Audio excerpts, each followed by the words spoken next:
Buenos días, buenas tardes o buenas noches con todas las personas que están viendo este video. Bueno, hoy les traigo una noticia con relación de la iglesia adventista, ¿no? Que bueno, al menos para mí es muy significativa. Bueno, ahí está el título, ¿no? El Papa ya no es el anticristo, ¿no? Y bueno, muchos de ustedes se preguntarán de qué se trata la noticia, ¿no? Pero bueno, yo voy a leerles para que ustedes entiendan lo que yo voy a tocar en esta mañana, ¿no? Bueno, la noticia que yo les traigo en esta mañana para que ustedes puedan entenderlo. Así que vamos a proseguir con la lectura. Punto de vista, dice Anticristo Feber, el Papa en los Estados Unidos, ¿no? Esto salió el 24 de septiembre del año 2015 en la revista adventista Spectrum. Yo acá abajo les voy a dejar el link de donde saqué la noticia. Como en todos mis videos, siempre les voy a dejar la fuente oficial de donde yo saco toda esta información. ¿Por qué? Porque no quiero que nadie diga, no, es que tú te inventas las cosas o nada por el estilo. Lo que yo siempre muestro es con base, ¿no? Y yo acá abajo les dejo el link donde ustedes pueden ir a ver esto, que está en inglés, pero usando el traductor de Google lo pueden traducir al español como lo he hecho yo, ¿no? Pero bueno, vamos a leer lo que nos dice, ¿no? Dice, los adventistas de todo el mundo están observando con interés los acontecimientos que se desarrollan esta semana en Washington, D.C., con Francisco. Está de visita en los Estados Unidos y hablar, dice, ante el Congreso. En la preparación para este evento, los ministerios independientes han enviado miles de libros de bolsillo no solicitados, grandes controversias a los buzones, dice, en Filadelfia. La web y las redes sociales han explotado con enlaces a la revelación, seminarios, videos y artículos, ¿no? Y bueno, no tengo ni siquiera que destacarlo, ¿no? Pero realmente esto fue lo que sucedió al menos en esta semana, ¿no? En septiembre, estamos en el año 2015, ¿no? Y claro, el 22 de septiembre el Papa fue a Estados Unidos a hablar en el Congreso, tocó 10 puntos, pero bueno, yo toda esa información la subí a mi página de Facebook, también les dejo acá abajo mi página, ahí subo videos, noticias, imágenes, todito los días, es donde mayor actividad tengo, ¿no? Entonces, los que ven este video y no conocen nada de mi página de Facebook, vayan abajo, denle el link si tienen Facebook, síganme ahí y van a pasar completamente al día con todas las noticias con referencia a la profecía, ¿no? Pero bueno, entonces aquí este comentario nos habla, ¿no? De que ha habido mucha controversia por la visita del Papa a Estados Unidos, que realmente fue algo histórico, realmente fue algo muy histórico lo que sucedió eso, ¿no? Pero bueno, ya se ha hablado bastante de eso, han hablado muchos de esos, yo he subido muchos temas en mi página de Facebook, vayan, revisen allá, vayan, revisen y bueno, pónganse un poquito al día, ¿no? Pero bueno, vamos a seguir leyendo. Dice, para los adventistas, dice, conservadores, dice, las implicaciones de la visita auspicioso, dice, son inequívocos, perdón. Este es un claro cumplimiento de la profecía de Apocalipsis 13, ¿no? Y es verdad, o sea, la bestia de la tierra, Estados Unidos o América, finalmente se rinde homenaje a la bestia del mar, el papado. ¿O es eso? Bueno, este teólogo que hace esta publicación, este comentario, él, bueno, ya van a ver, ¿no? Pero él, en pocas palabras, está tratando de decir de que el Papa no es el anticristo. Pero ya vamos a seguir leyendo, ¿ya? Para que entren en foco. Nuestra lectura oficial de Apocalipsis 13 enfrenta el remanente adventista, dice, contra bestias monstruosas de la hora de finalización. La bestia que sube del mar está el catolicismo dirigido por el Papa. Y la bestia de la tierra es el día moderno América. Perdón, es el moderno América, ¿no? Como está traducido del inglés al español y como se usa el traductor de Google, a veces estas palabras se traducen mal, entonces disculparán si hay palabras que suenan como en chino, ¿no? Pero bueno, sigamos, dice. A medida que se unen para perseguir al pequeño rebaño de los fieles en el tiempo del fin, que imponen la marca de la bestia, la ley dominical, y provocan la segunda venida de Cristo, ¿no? Esa es la interpretación que siempre se ha dado, ¿no? Pero bueno, o al menos siempre es lo que se ha pensado, se ha creído, ¿no? ¿Qué más dice? Elena G. de White, practicante prácticamente, perdón, canonizado, dice, ha canonizado estas interpretaciones por Urias Smith, ¿no? Y John Andrews, el mayor teólogo que ha habido en la iglesia adventista.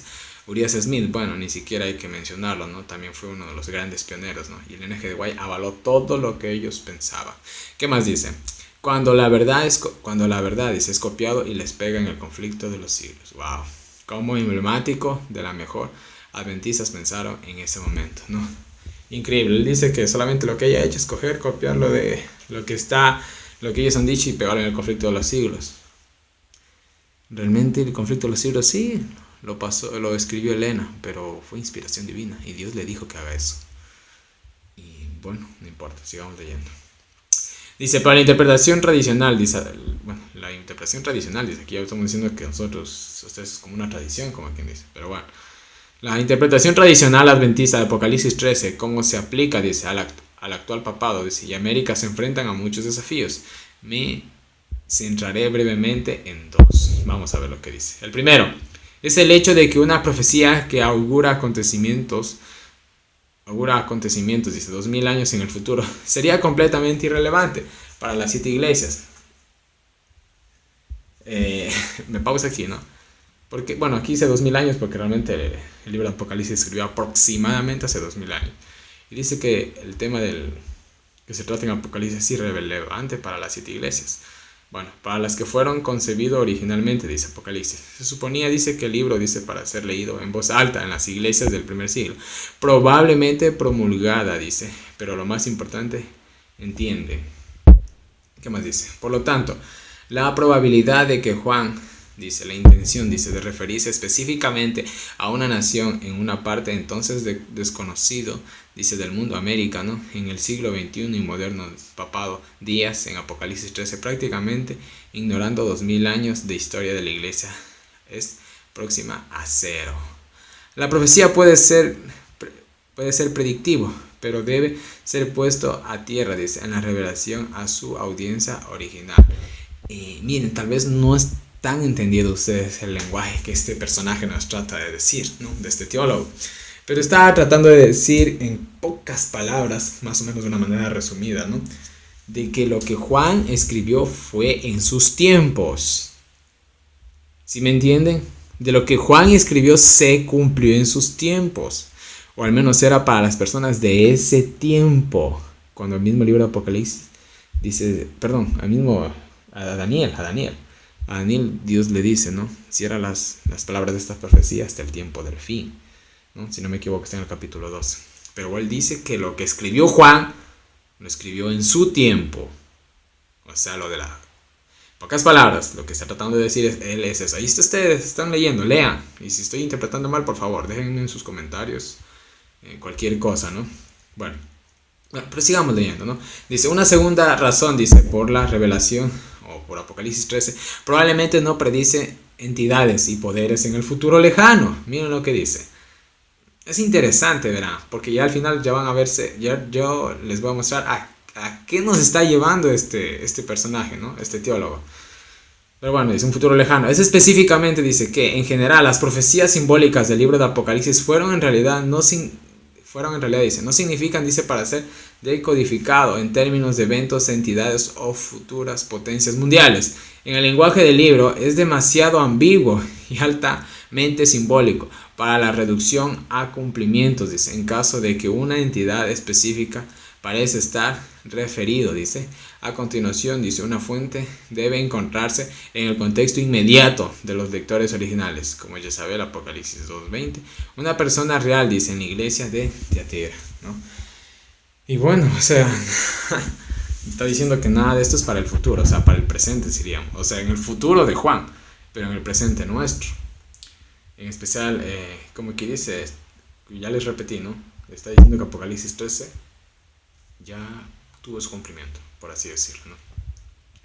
Pero bueno, sigamos leyendo a ver qué más nos dice.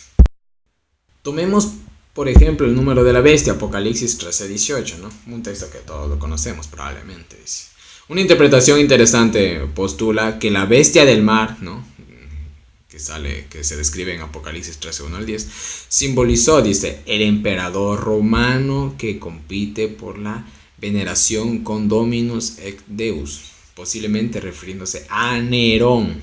Ojo, está diciendo que la primera bestia posiblemente estaba ¿qué cosa? Interpretación. Esta interpretación era ¿qué cosa? Con el emperador Nerón. Voy a leer algo más, dice. Y la bestia de las tierras, de Apocalipsis 3:11 al 18, simbolizó, dice, el brazo local del gobierno romano, que cumplir, dice, tal adoración mediante la construcción de imágenes y templos dedicados el emperador, sorprendentemente, según Suetonio, creo, bueno, disculpen, no sé cómo se pronuncia, el nombre de Nerón fue velado en al menos un enigma contemporáneo que fue así. Contar, dice, los valores numéricos de las letras, el nombre de Nerón y en, dice, asesinado, dice, a su propia madre, usted encontrará su mamá es la misma. Bueno, perdón. Increíble lo que dice, ¿no? De que la primera bestia posiblemente fue Nerón. Y la segunda bestia que sale a la tierra, etcétera, etcétera, fue ¿qué cosa? El poder político en los días de Nerón, que obligó a poner imagen y que las adoraran, etcétera, etcétera. Esta interpretación no es una interpretación adventista. Esta interpretación es una interpretación jesuita. Así como lo están escuchando, al final del video yo les voy a dar la referencia. No dejen de ver el video, ¿no? Sigamos. Pero al final voy a aclarar bien de dónde él sacó esta interpretación, que es una interpretación jesuita. Esta interpretación es meramente jesuita, así como están escuchando. Jesuita. Los jesuitas tienen esta interpretación. Ojo, pero sigamos leyendo. Ambos valores se suman a 1100, dice en griego gematría, dice, este es de hecho, dice, un paralelismo sorprendente con el enigma 666, dice, como número de la bestia, Apocalipsis 13:6, dice, esta evidencia importante puede ser un clavo más en el ataúd de la falsa Vicarius Filii Dei, interpretación que persiste obstinadamente en el Mundial Adventista del Sur, o sea, en la división suramericana, o sea, yo soy de Ecuador, ya les he dicho en algunos videos, ¿no? Y yo soy parte de Suramérica, ¿no? De la división suramericana. Y aquí, o sea, eso está en pie. Pero aquí él mismo dice, mira, les voy a leer de nuevo. Esta evidencia importante puede ser un clavo más en el ataúd de la falsa Vicarius Filii Dei, interpretación que persiste obstinadamente en el Mundial Adventista del Sur, ¿no? Wow. Nuestros pioneros pudieron identificar al papado como el poder del anticristo, ¿no? Y de Apocalipsis 13, porque en esos días el papado llevaba una triple corona en la cual decía Vicarius Filii Dei. Hoy en la actualidad el papado no se pone esa corona, no se pone esa corona hoy en la actualidad, pero el simple hecho de que ya no se ponga esa corona significa que ya no es el anticristo. Bueno, la pregunta es hasta irónica, ¿no? Pero bueno, voy a seguir leyendo. El hecho es que el culpable culpable dice de tales acciones bestiales y disfrazadas en un mar de simbolismo sigue en libertad. Bueno, ¿qué más dice este teólogo? Esta es una de las muchas fuentes posibles de las imágenes en el libro de Apocalipsis. El elevado simbolismo en el libro es precisamente el escollo del historicismo.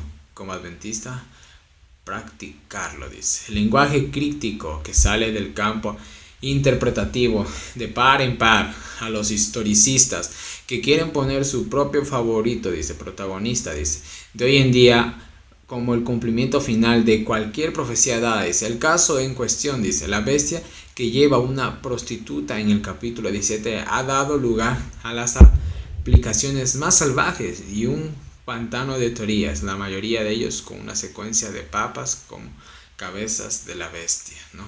Y bueno, habla de que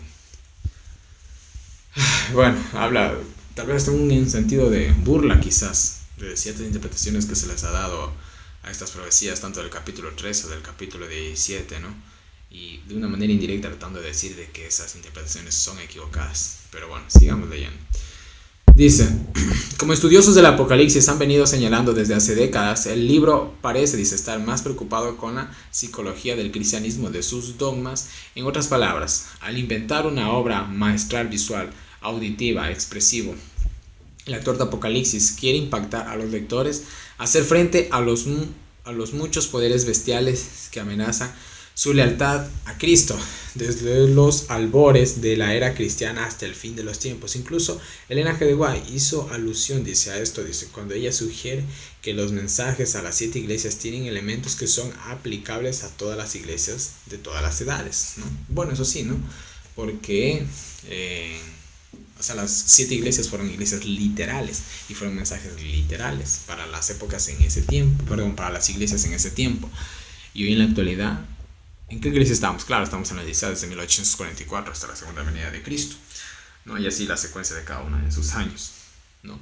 Pero el mensaje a las 7 iglesias aplica a la iglesia total. O sea, los 7 mensajes se pueden aplicar en esta época tranquilamente. Acuérdense de este texto que está en Corintios, si no me equivoco, ¿no? Dice que todo esto se escribió para los que hemos alcanzado los fines de los siglos, o sea, nosotros.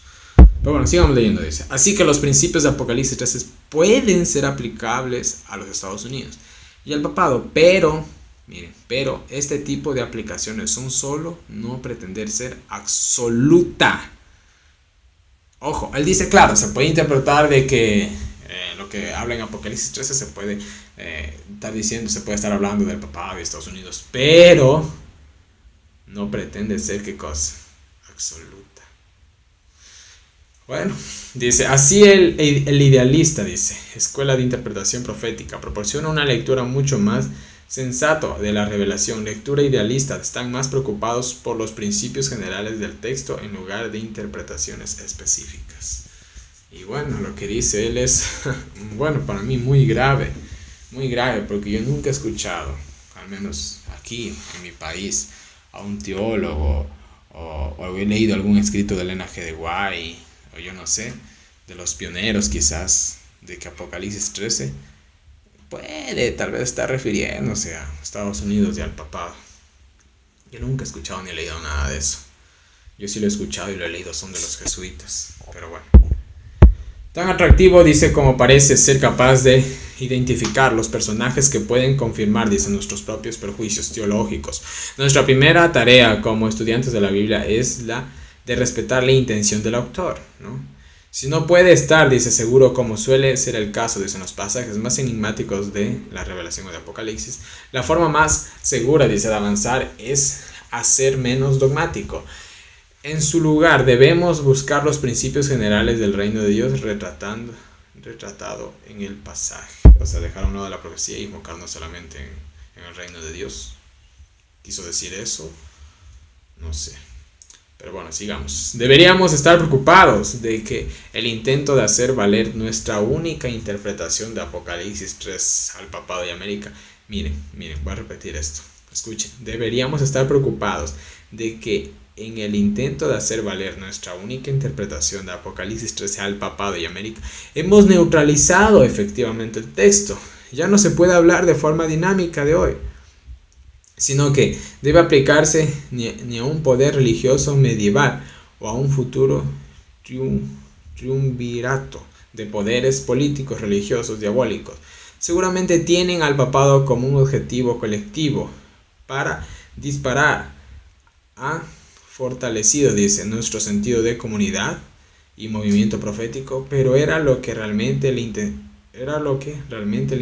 de Juan el revelador. Realmente era la intención de Juan. Bueno, o sea, ¿cómo podemos entender lo que nos está tratando de decir él con todo esto? O sea, de que no, bueno, eso no importa, las profecías no importa, debemos enfocarnos son en otras cosas. Eso es lo que nos está tratando de decir, ¿qué nos quiere decir? Bueno, vamos a seguir leyendo. El papado también se ha llamado el cumplimiento de todas las profecías, anticristo en el Nuevo Testamento. Pero este punto de vista también tiene sus propios problemas. Ojo. El significado obvio del anticristo es estar en contra de Cristo. Obviamente, anticristo significa estar en contra de Cristo. Pero miren lo que dice. Hace una pregunta. ¿Es el Papa realmente contra Cristo? Miren lo que más dice. Podemos discrepar, dice, con interpretaciones del Papa, dice, de muchas doctrinas, pero esto no significa que él es en contra de Cristo.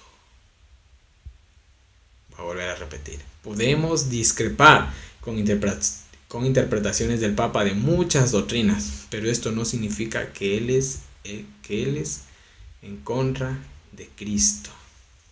¿Qué está tratando de decir? ¿Que el Papa no es el anticristo? Nuestros nuevos teólogos creen esto. Nuestros pioneros creen esto. ¿Ustedes creen esto?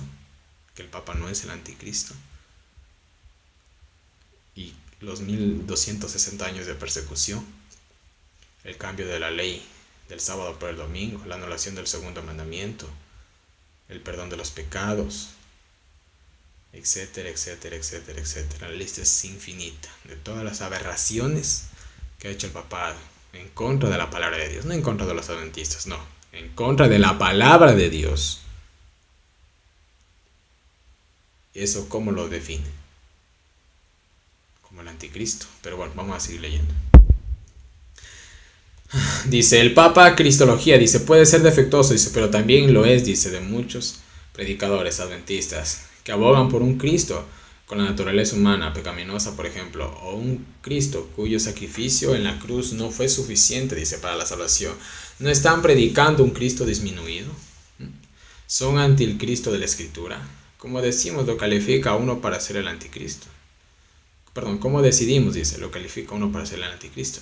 No comprender plenamente quién es Cristo y lo que Él calificó a uno dice ser un anticristo. ¿O es un anticristo alguien que vive en rebelión, dice, continua contra los principios del reino de Cristo? En ese caso no veo cómo el Papa podría ser descrito como el anticristo. Wow. Voy a repetir.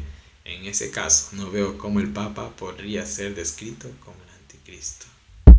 ¿Por qué? Por las preguntas que hacen, ¿no? Voy a repetirlas. ¿No están predicando un Cristo disminuido? O sea, hablando del Papa, ¿no? ¿Son anti el Cristo de la Escritura? ¿Cómo decidimos, lo califica, dice uno, para ser el anticristo? No comprender plenamente quién es Cristo y lo que Él calificó a uno ser un anticristo. ¿O es un anticristo alguien que vive en rebelión continua contra los principios del reino de Cristo? En ese caso no veo cómo el Papa podría ser descrito como el anticristo. ¿Por qué dice él todas estas cosas?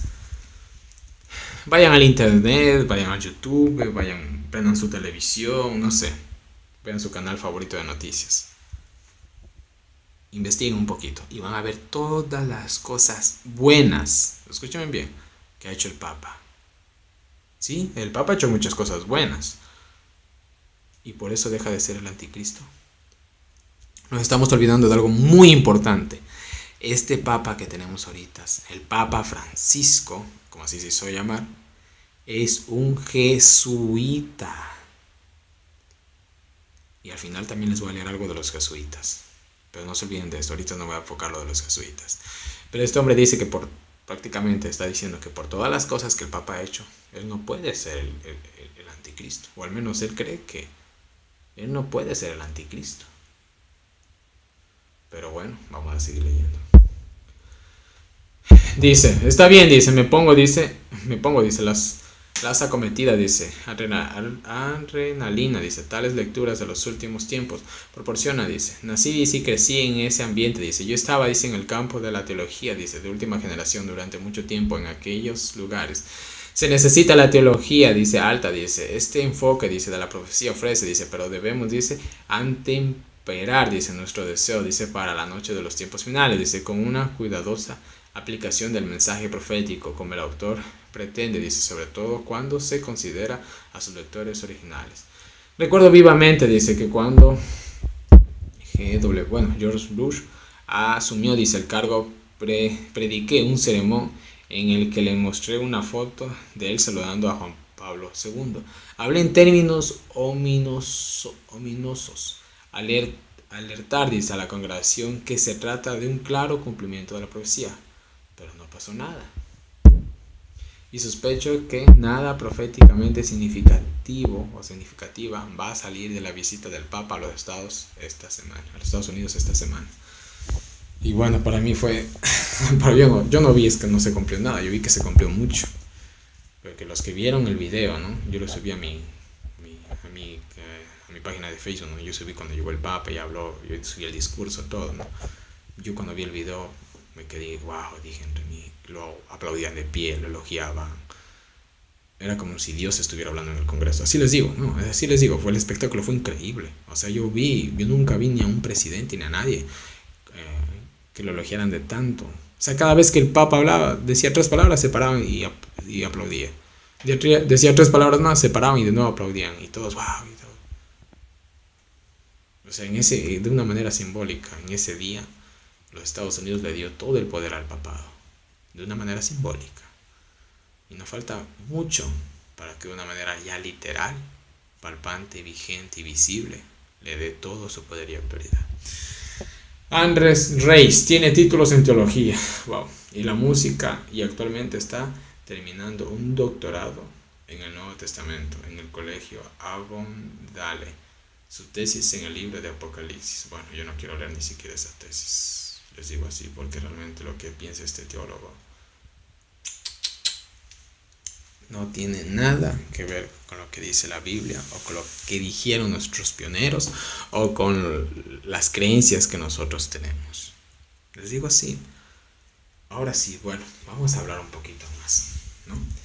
Les dije de que íbamos a hablar de los jesuitas. Les dije que les iba también a explicar de dónde viene esta interpretación que ha hecho él, ¿no? Pero bueno, vamos a leer. Bueno, aquí nos dan las referencias, ¿no? Pero bueno, es un poco irrelevante todo esto. Dice, ahora, él ha dicho de que el Papa no es el anticristo. Y les voy a leer 3 citas de qué dijo Lutero del Papa. Vamos a leer, ¿no? Dice, he aquí, ¿cuál será mi retractación? Antes decía, dice, el Papa era el vicario de Cristo. Ahora digo que es el adversario del Señor y el apóstol del diablo. Esto dijo Martín Lutero. Ojo, ¿qué más? O cuánto no me ha costado, dice, a pesar de que me sostiene la Santa Escritura, convencerme de que es mi obligación encararme y solo con él, dice, sí, encararme yo solo con él, yo solo con el Papa y presentarlo como el anticristo. Vamos a la tercera cita, a ver qué nos dice. Me regocijo de tener que sobrellevar, dice, algunos males, dice, por la más justa de las causas. Me siento ya más libre, dice, en mi corazón, dice, pues sé finalmente que el Papa es el anticristo y que su silla es la de Satanás. Los reformadores, no solamente Martín Lutero, todos los reformadores creían de que el Papa era el anticristo y de que su silla era la silla de Satanás. Y ahora, ¿cómo ustedes me explican que un teólogo de la Iglesia Adventista cree esto? Ellos que supuestamente estudian tanto la Biblia, creen que el Papa ya no es el anticristo. Nuestros reformadores, que fueron utilizados por Dios y guiados por el Espíritu Santo, Dios les reveló esto, de que el Papa era el anticristo. Pero bueno, sigamos. ¿Qué dijo Ellen G. White del Papa? Vamos a leer. La gente quedó del todo engañada, dice. Se le dijo que el Papa y los sacerdotes eran los representantes de Cristo, cuando en verdad lo eran de Satanás, y a Satanás adoraban. ¿Cuántos ante ellos se rendían e arrogaban, dice, sobre la mente, un poder que solo pertenece a Dios, ¿no? Ahí está, muy clarito, ¿no? ¿Ellos son qué cosa? ¿Representantes de quién? De Satanás. Y a Satanás adora.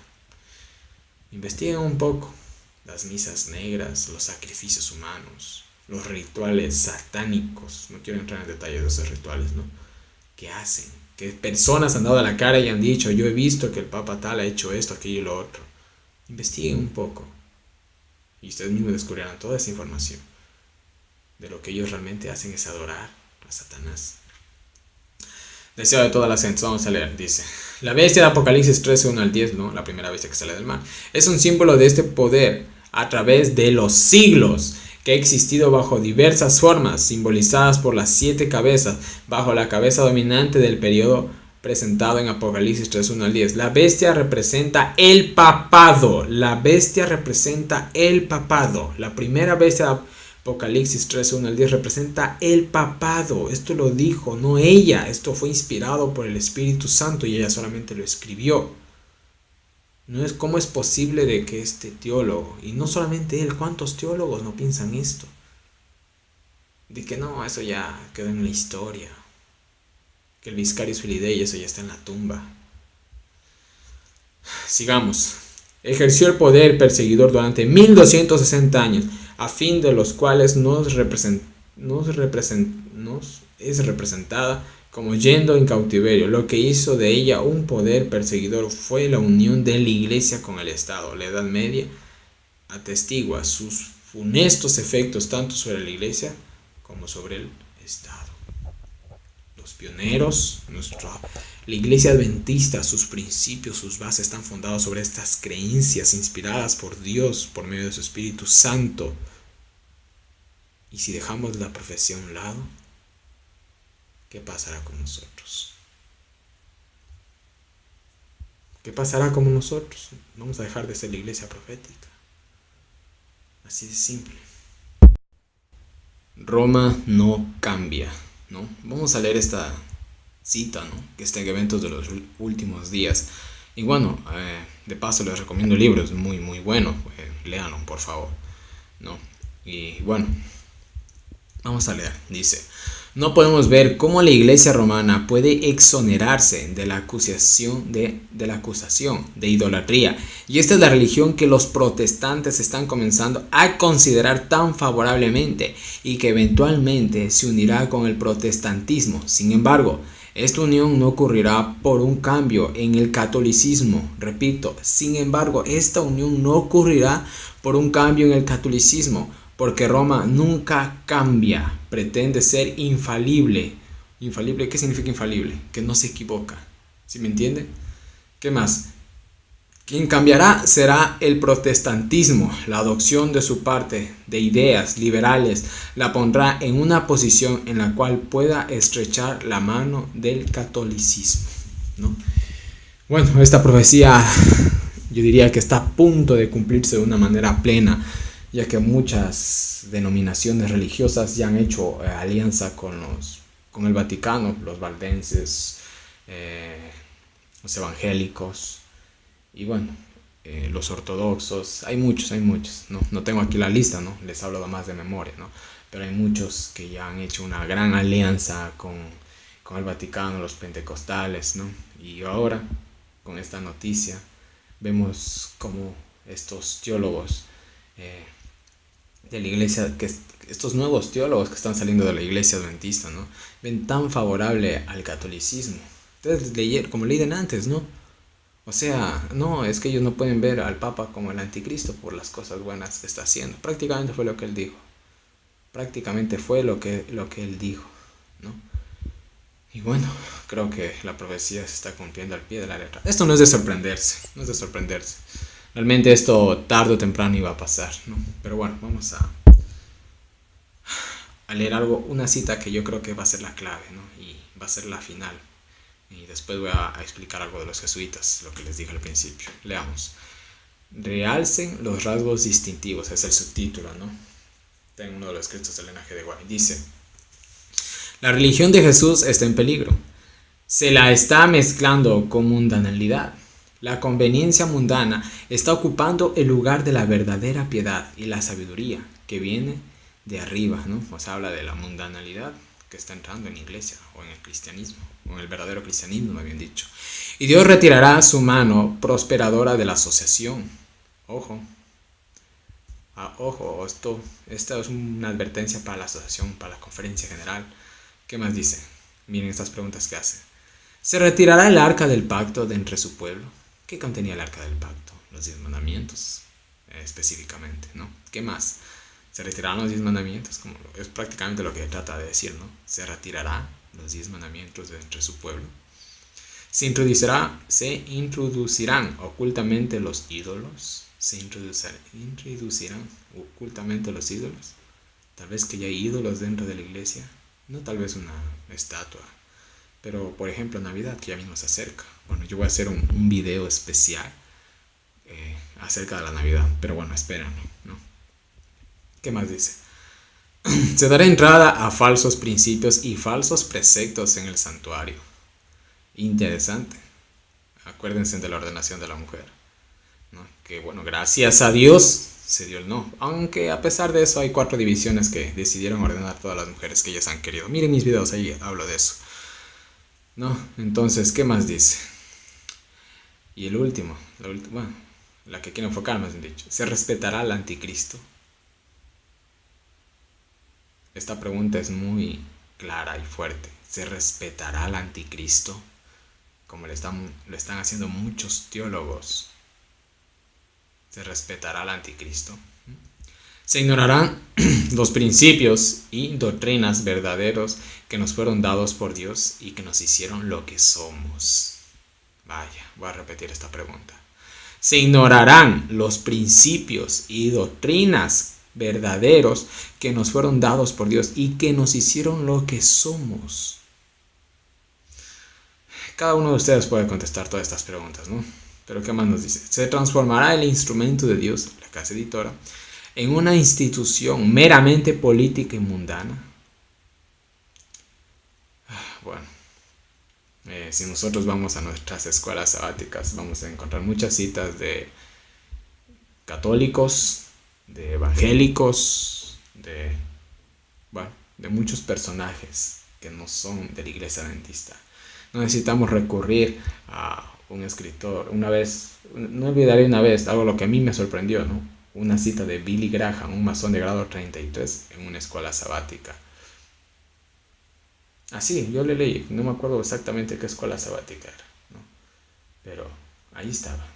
Y los que estudian en la escuela sabática han de haber leído esa cita, ¿no? Fue el año pasado, si no mal recuerdo. ¿Qué más nos dice, no? Bueno, dice, hacia eso nos está conduciendo directamente el enemigo, mediante hombres cegados y no consagrados. Qué cita más clara y fuerte, ¿no? Voy a repetirla. Hacia eso nos está conduciendo directamente el enemigo, Satanás, mediante hombres cegados. Acuérdense que la iglesia lo dice, está ciega, y no consagrados. No tienen la justicia de Cristo, están desnudos. El simple hecho de que uno tenga un título de teólogo no lo hace realmente un siervo de Dios. No lo hace. No significa absolutamente nada ante los ojos de Dios que uno tenga un título de teología. Así les digo. Y no estoy en contra de los pastores, porque hay pastores que realmente hacen lo que tienen que hacer. Son verdaderos siervos de Dios. Pero hay unos que, como el que acabo de leer, que realmente de adventistas no tienen nada. Y bueno, si no son adventistas, ¿qué son? Vamos a lo siguiente para poderles explicar. Vamos a ver los jesuitas. Y con este último enfoque, ¿no? Termino este video. Dice, al darse a conocer, esto es en el conflicto de los siglos, ¿no? Lean ese libro, es bellísimo. ¿Qué más dice? Bueno, al darse a conocer como miembros de la orden se presentaban con cierto aire de santidad, ¿no? Está hablando de los jesuitas. Visitando las cárceles, ¿no? Como lo ha hecho Francisco ahorita que fue a Estados Unidos, se fue a las cárceles. Atendiendo a los enfermos, también lo hizo. Y a los pobres, lo mismo. Estamos hablando de los jesuitas, ojo, ¿no?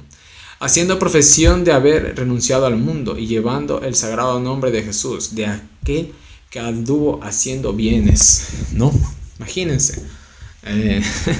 Verán, pareciera, incluso cuando estoy leyendo, que estoy describiendo la obra del Papa Francisco, porque yo les dije algo, él es jesuita. Ojo, él es jesuita. Pero bueno, pero bajo esta fingida mansedumbre ocultaban a menudo propósitos criminales y mortíferos. Era un principio fundamental, dice, de la orden, que el fin justifica los medios. Según dicho principio, la mentira, el robo, el perjuicio y el asesinato no solo eran perdonables, sino dignos de ser recomendados, ¿sí? Siempre que vieran los intereses de la iglesia, ¿no? Siempre que vieran, dice, los intereses de la iglesia, ¿no? O que sea a favor de la iglesia. Con muy diversos disfraces se introducían los jesuitas en los puestos del Estado, elevándose hasta la categoría de consejeros de los reyes y dirigiendo la política de las naciones. Acuérdense que el Papa este 23 de septiembre habló en el Congreso, después habló en la ONU. El Papa está dirigiendo la política de las naciones del mundo entero, ¿no? ¿Qué más dice?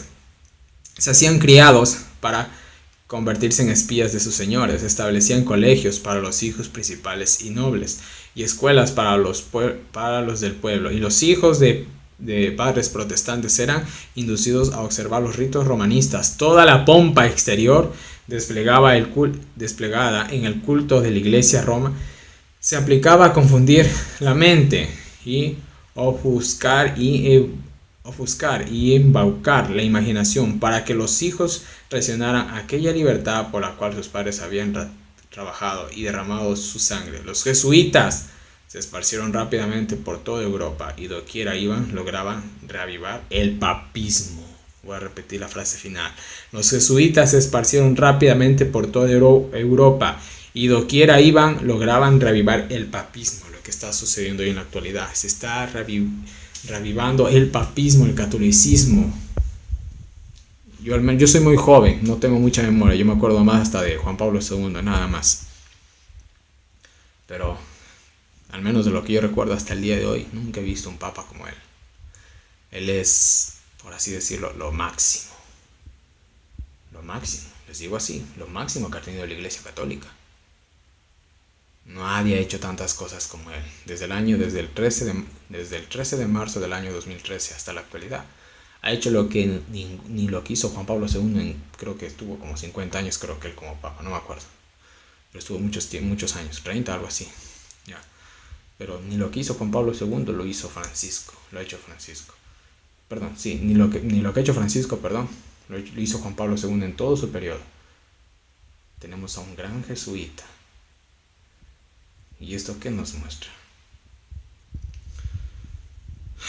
Pero bueno, yo les hablé de la teoría de que...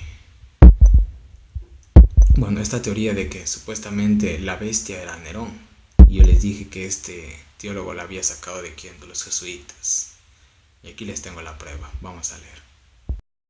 Me olvidaba de decirles, ¿no? Esto yo lo saqué de una página web, ¿no? Se llama Navegando del Pasado al Futuro. Acá abajo yo les voy a dejar el link de esa página, donde pueden descargar este tema y muchísimos más. Yo les recomiendo ampliamente.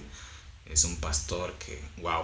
O sea, si tú quieres saber de profecías, ve a esa página y descárgate todos los temas que él tiene en PDF, ¿no? Son increíbles, lo máximo, realmente, bueno, yo al menos lo que he visto en internet de profecías, este es el mejor trabajo, el mejor material que hay disponible en internet.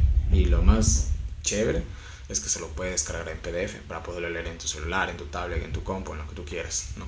Entonces yo ya me leí todo, yo todo lo que él sube, yo leo. Entonces yo por eso está todo subrayado, ¿no? Pero vamos a leer, ¿no? Dice, la contrarreforma de los jesuitas, ¿no? Dice, antes dice, en este tema vimos que el Concilio de Trento tuvo lugar según la Iglesia Católica Romana, debido al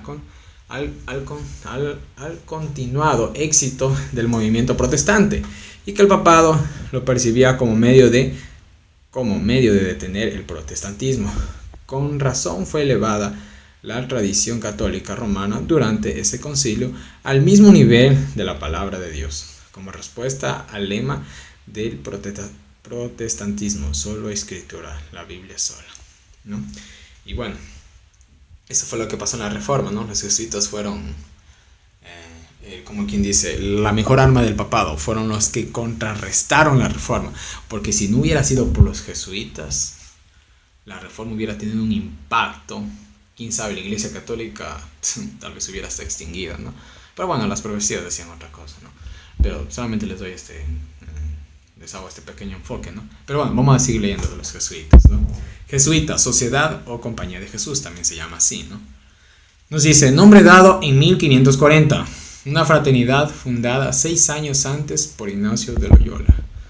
Y bueno, esa es otra historia de Ignacio de Loyola, pero bueno, dice, proporcionaban la atmósfera de obediencia religiosa tan esencial para una constitución tan disciplinada que culminaba en la promesa especial de obediencia al papado, la cual se exigía al momento del compromiso pleno con la sociedad. Los jesuitas fueron los fuertes partidarios del papado en el Concilio de Trento, y también les tocó llevar la delantera en el ataque intelectual contra la Reforma protestante, ¿no? Verán, Yo creo que en el mundo hay solamente 3 organizaciones secretas poderosas, que son, para mí en primer lugar están los jesuitas, de ahí siguen los Illuminatis y de ahí siguen los masones y sus diferentes ramas, ¿no? Sus diferentes organizaciones secretas, ¿no? Y yo les digo así, la élite de la élite de la élite son los jesuitas. No hay nada mejor que ellos. Ellos son lo máximo, por así decirlo. Ellos son lo máximo, la élite de la élite. Ojo, ¿no? Ellos son, como dice, el cerebro, ¿no? Pero bueno, vamos a seguir leyendo, dice. Fueron muy temidos, dice, en el siglo en el siglo XVIII. Se les expulsó de Portugal en 1759, de Francia en 1764 y en España en 1767. Y en 1773 la presión de varios países forzó al Papa Clemente XIV a emitir la bula Dominus ac Redemptor, creo que es, en que suprimía la sociedad. No fue sino hasta 1814 que fueron restaurados por Pío VII, ¿no? Y bueno, en 1773 ellos son expulsados, ¿no? Y en 1798 ellos fueron los que usaron a Napoleón para derrocar al papado. Fue su venganza, aunque aquí no lo dicen, ¿no? Pero bueno. Bueno, si quieren saber de los jesuitas, acá abajo les dejo un video, ¿ya? Muy bueno, ahí explica todo ampliamente. Pero sigamos leyendo.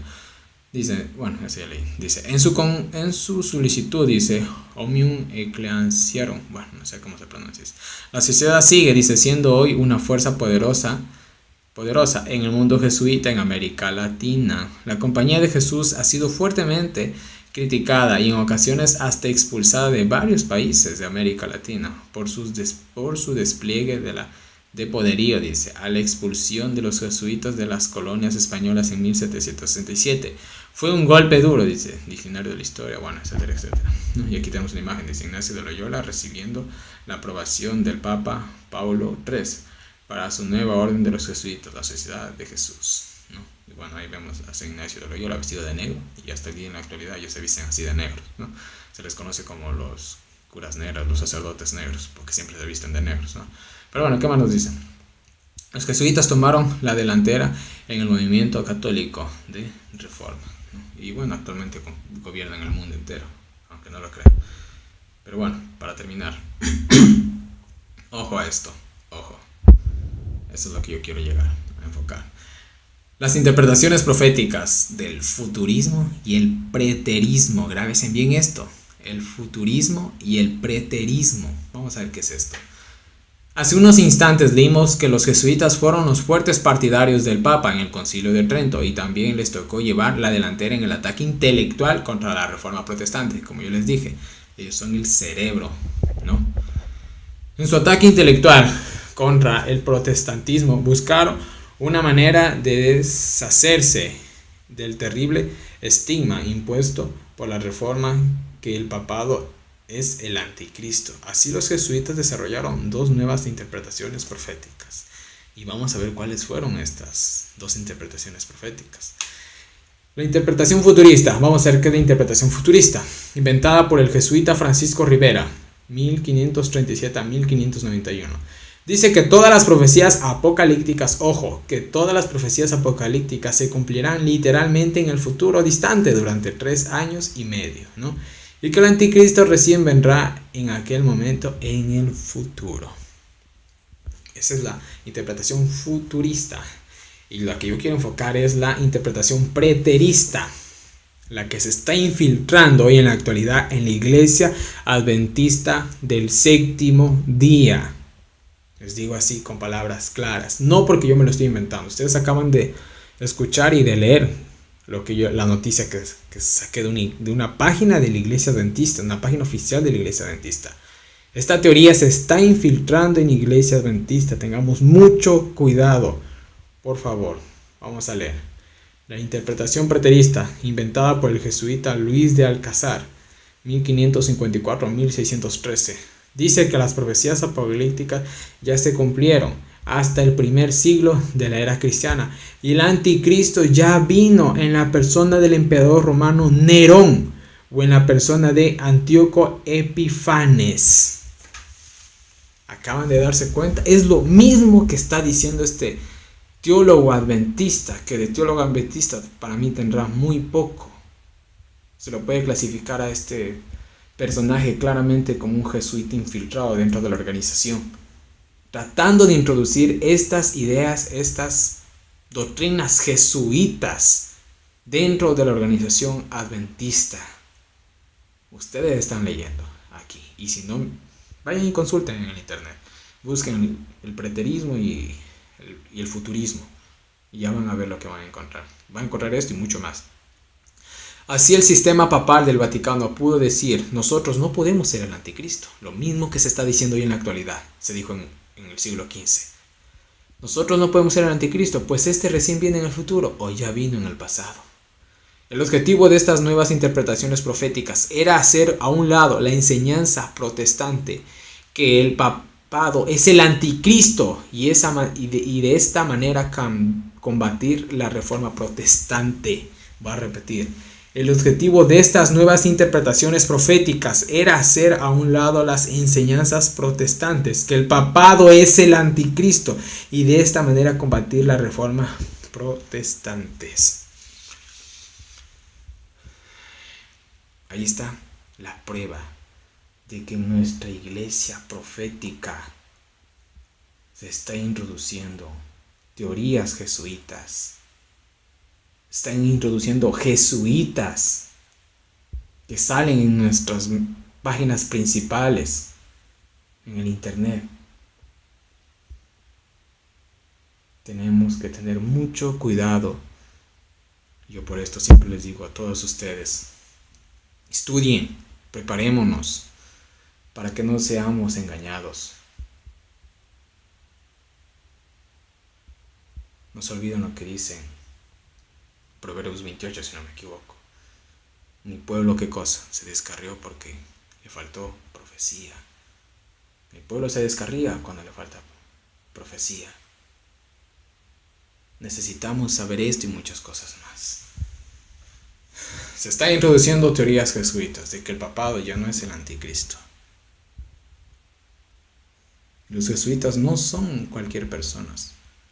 Son personas que saben muchísimo. Yo una vez tuve una plática estuve en una graduación y el rector de ese colegio había sido un jesuita. Yo escuché el discurso de él. ¡Wow! Era un señor que uno lo ve y dice: bueno, ese señor se está cayendo de viejo, porque era de bastante edad avanzada. Pues uno tendrá unos 80 y algo tenía ese señor, ¿no? Pero el discurso que se dio, wow, yo me quedé, pero qué discurso. Después justamente él bajó y por ahí me dijeron que le debí tomar una foto y por ahí también le escuché hablar y todo. Gente súper preparada. Esa gente está atacándonos, está atacando nuestras creencias, está atacando a la profecía, está tratando de que no veamos al papado como un peligro. Pero si nosotros nos dejamos engañar es por nuestra propia culpa. ¿Por qué? Por nuestra propia culpa, sí, porque no estudiamos. Porque solamente llegamos un sábado a la iglesia a calentar una banca y escuchar. Pero en nuestras casas nunca leemos la Biblia. Yo les digo así con todo amor: estudiemos, preparémonos. Todo se está cumpliendo, todo se está aproximando. Realmente la segunda venida es cada día, se ve que es inminente, así de simple. Por favor, hermanos, estudiemos, preparémonos cada día más y más, ¿no? Y con esto no trato de decirle a nadie que se salga de la iglesia o que la iglesia está en apostasía. No estoy tratando de decir a nadie esto con mis videos. Con mis videos solamente hago lo único que es informar y decir las cosas que se están haciendo mal, para exigir o hacer una reforma en cada una de nuestras propias iglesias. Y como siempre les digo, únanse, estudien, unámonos ahí en tu iglesia con tus hermanos. Hagamos la obra que Dios nos ha encomendado. Y bueno, solo me queda decirles eso. Y bueno, suscríbanse, como siempre les invito a que se suscriban. Sigan en mi página de Facebook, ahí estoy en actividad todos los días, ¿no? Y estudiemos. Que Dios nos bendiga a cada uno de nosotros.